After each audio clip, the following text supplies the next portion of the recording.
Men in position of illegitimate or insecure power consistently fear those who break social scripting. People with autism, especially women with autism, sit at a junction of visibility, unpredictability, and gendered non-conforming. Together, those features have made autistic women a convenient folk devil across eras. The pattern repeats because this kind of rhetoric is a social mechanism that produces moral panic and scapegoating and medicalization. Authorities amplify a perceived threat to the social order, create a villain, in this case, pregnant women who use painkillers, and then demand corrective action. Don't let those pregnant women have painkillers. That is a classic moral panic cycle. You are being manipulated irrespective of whether or not it is safe for pregnant women to use these painkillers, which is ultimately a personal choice to be made under the guidance of a doctor and should never be headline news. Scapegoating serves a social release function. It's easier for communities who face real social tension and economic hardship to project blame for that onto individuals and groups. Scapegoating restores a sense of order falsely. Because this rhetoric is baseless, withholding painkillers from pregnant women will do nothing about autism. The fix isn't even aimed at the problem, but autism is not a problem. You just don't need to solve for it, and it's not being caused by vaccines or painkillers or lead. Neurological issues are absolutely being caused by the wide variety of dangerous substances available to us in our daily life. In America, some of the walls still contain lead, and you're worried about pregnant women that you don't know taking painkillers that you've not researched, causing an epidemic that has just always existed as part of the fabric of life. There's not a surge of autism. There's a surge of autism diagnosis as we become more aware and attuned to each other as a society. Why autism specifically? I'm autistic. Look at what I do on this channel. Look at what that neurodiversity combined with a supportive environment and enabling technology can do to the narrative of power. Autistic traits such as blunt honesty and pattern recognition and a refusal to perform emotional labor for the patriarchy expose the hypocrisy of the system. For power holders whose authority rests on having a polished image and plausible deniability, this exposure can feel existential, and it triggers these defensive strategies: discredit, pathologize, legislate against. This screams of patriarchy. Men and women are autistic. It's only women that carry children. Trump is using maternal blame as a political lever against dissidents, shifting responsibility onto the mother for a child's neurodivergence does three things politically.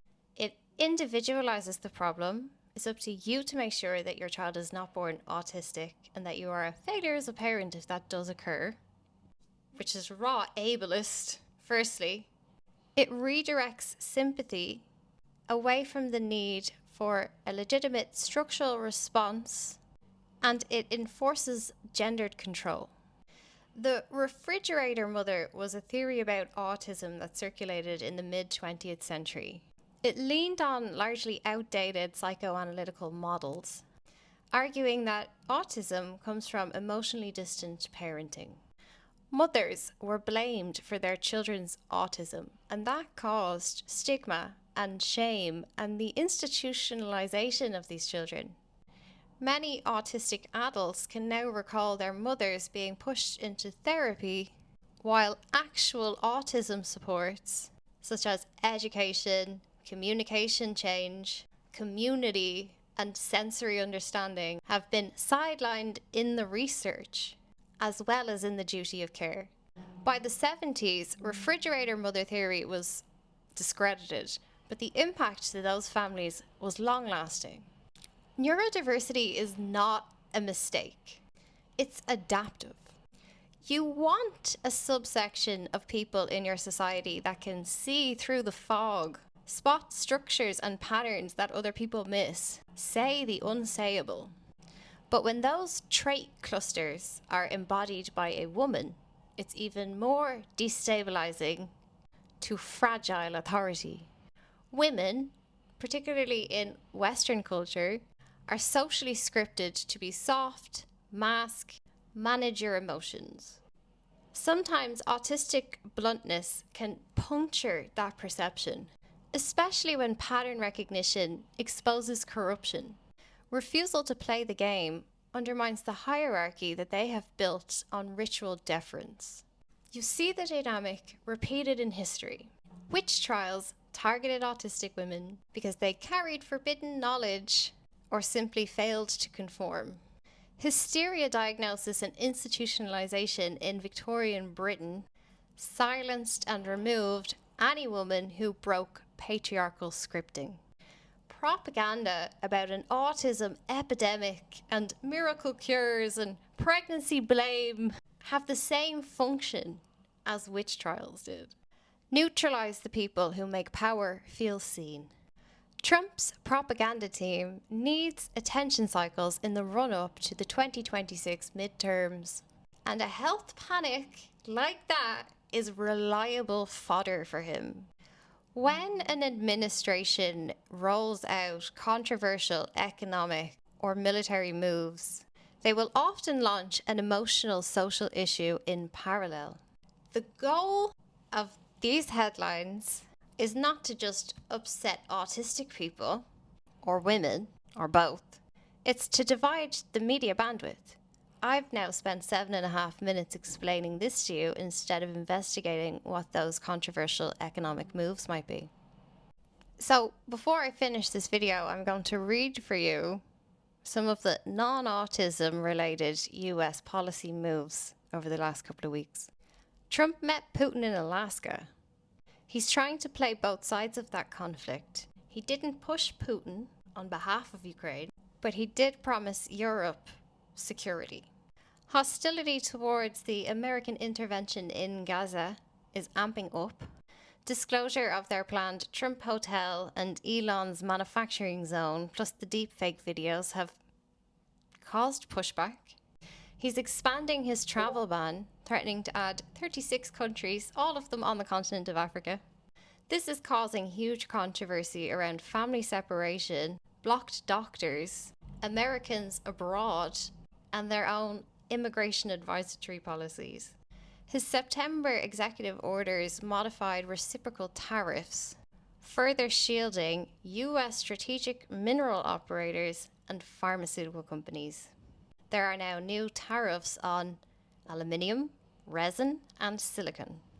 Think about the consequences of a restriction on the supply or sale of those 3 key products in those key industries. American pharmaceutical monopoly on raw materials feels more important to me than whether or not a pregnant woman should take painkillers and if that will make her child autistic and if that even mattered. Again, I'm autistic. Do I look like that has caused me massive issue? Successful career, advanced degrees, loads of friends, speaks to power. There's nothing inherently wrong about my existence in the world as an autistic woman, except for the fact that I'm explaining to you that some of his executive orders follow a colonial pattern. Because I can see patterns, and he fucking hates that. Ask yourself, what is not being told before you spread around the lie that is.